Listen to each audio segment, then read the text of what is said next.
Selamu alaikum wa rahmatullahi wa barakatuhu. Një vëlla ka bërë pyetja që sot është Pashkët, festa e kristianëve. A lejohet të uroj unë shokun e tim që është një katolik ose ortodok, nuk din, kristian domethënë.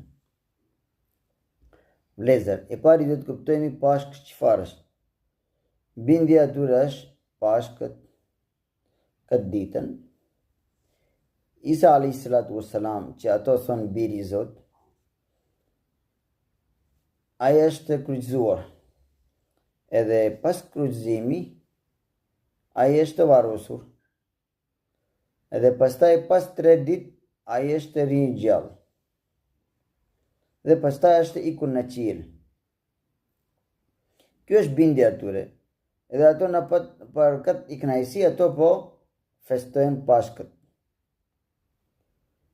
Ne kemi bindja që Isa a.s.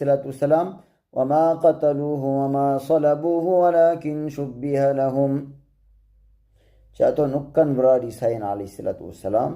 as nuk kanë kryqëzuar, por ato janë në dyshim. Wa ma qataluhu yaqinan bal rafa'ahu Allah, thot Allahu xhalla shanu në Kur'an, pa dyshim ato nuk kanë vrarë te Isain a.s. por atë Allahu xhalla shanu ka marrë në qiell. Dhe dërgu Allahu xhalla shanu në ka lajmëruar që ai ka për të ardhur shpejt Isa a.s. Mesiush. Ne dim nga gjitha hadithet e mutawatir që Isa a.s. do vi mes nesh për të vrarë Dajjali kur do jetë Imam Mehdi prezent. Atëherë bindja atyre është kundra komplet nga bindja jonë. Në qoftë se ne urojmë, kuptimi është që ne pranojemi që Isa a.s. është kryqëzuar, është i vdekur ose është vrarë, dhe pastaj është varrosur, dhe pastaj ai ka ikur në qiell sipas mendjes tyre. Kurse bindja jonë është që Isa a.s.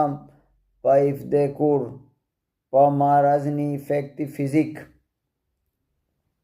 negativ, Allahu xhalla shanu ati ka marrë në qiell, edhe ai është i gjallë në qiell, edhe kur do Allahu xhalla shanu, atëherë ka për të ardhur ai mes nesh, do jetoj, do qëndroj, do të bëj khilafa, ai do të jetë khalifa ummeti Profet a.s.